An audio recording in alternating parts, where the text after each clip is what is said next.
Good morning class. तो बेटा हम लोग अपना चैप्टर नंबर 12 पढ़ रहे थे, इलेक्ट्रिसिटी एंड सर्किट्स। इसमें हम लोगों ने अपना बस लास्ट टॉपिक हम लोग का बचा है जो है कंडक्टर एंड इंसुलेटर्स। तो कंडक्टर्स क्या होते हैं और इंसुलेटर्स क्या होते हैं, आपका एग्जाम बेसिस में ये टॉपिक आपका बहुत इंपॉर्टेंट है।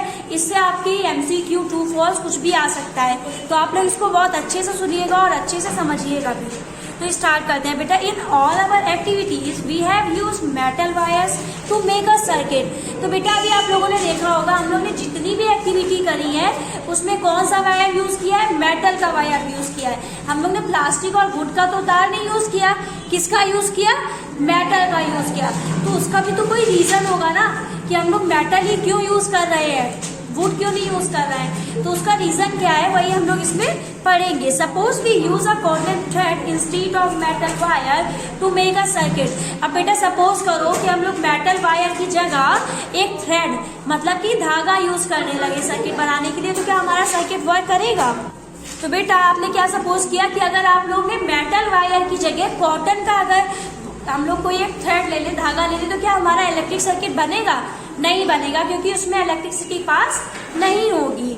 Do you think that the bulb will light up in such a circuit. तो हमारा बल्ब भी सर्किट में लाइट अप नहीं हो पाएगा क्योंकि उसमें थ्रेड से करंट हमारा पास नहीं होगा।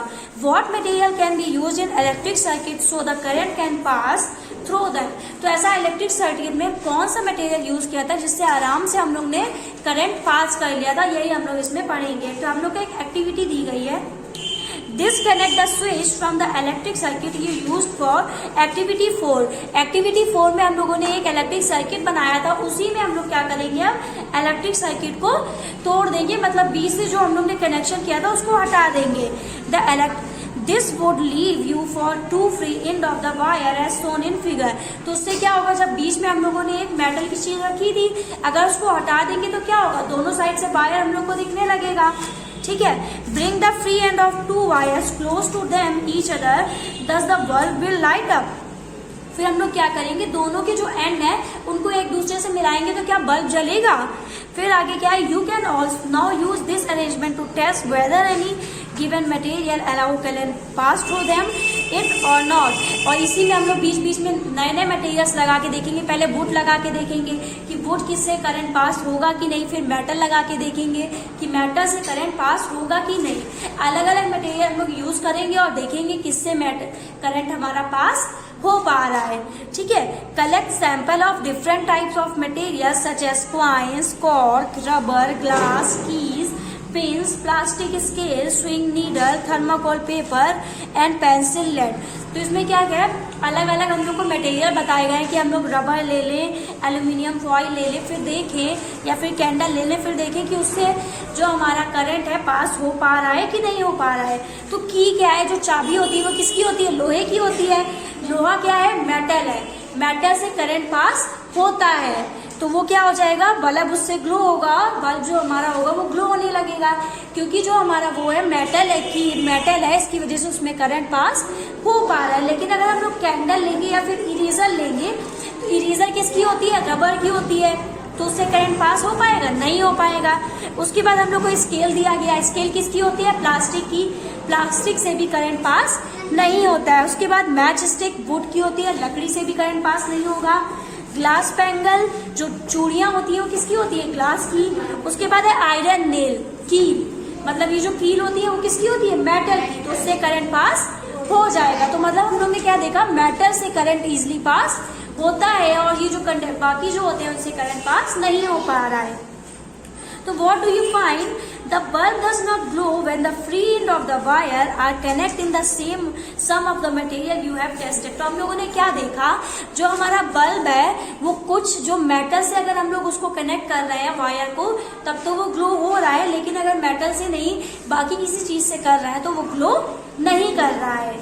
तो this means that these material do not allow the electric current to pass through them. इसका मतलब क्या है, जो वो वाले मटेरियल्स हैं उनसे हमारा जो करंट है वो पास नहीं हो पा रहा है। ठीक है, तो on the other hand some material allow electric current to pass through them. और बाकी के जो मटेरियल्स हैं जैसे मेटल्स हैं उससे करंट पास हो पा रहा है।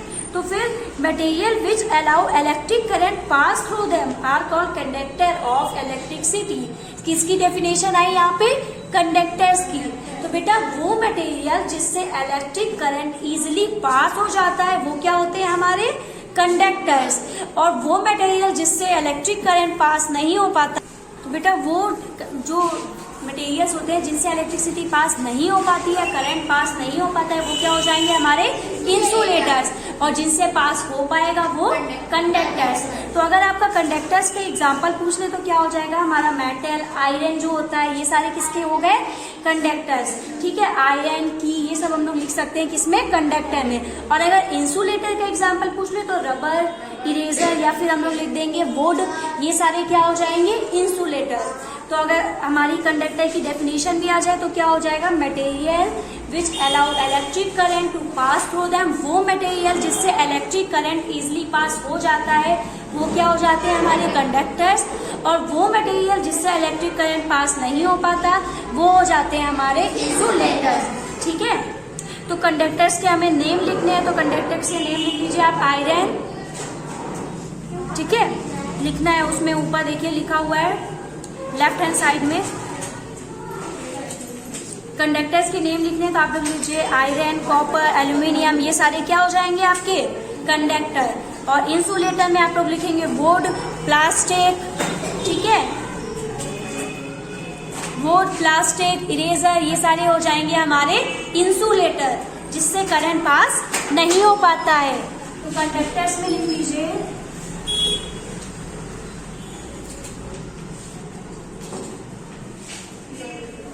आयरन, कॉपर,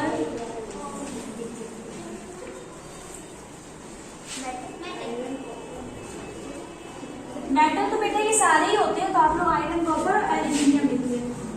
और एल्यूमिनियम याद नहीं हो तो आप लोग लिख लीजिए की, लिख लीजिए, ठीक है, की लिख लीजिए, वरना स्पेलिंग आप लोग याद नहीं कर पाओगे। उसके बाद है इंसुलेटर,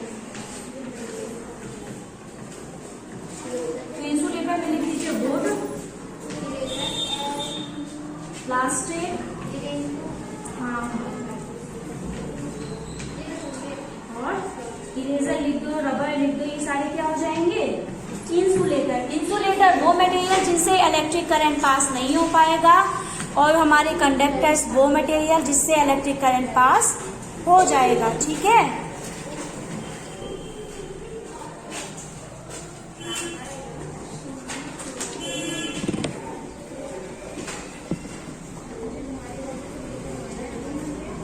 ठीक है बेटा, इतना समझ आ गया ना, कंडक्टर, इंसुलेटर। तो what we conclude, which material are conduct and which material are insulator. तो हम लोग को ये समझ आ गया है conductor and insulator are equally important for us.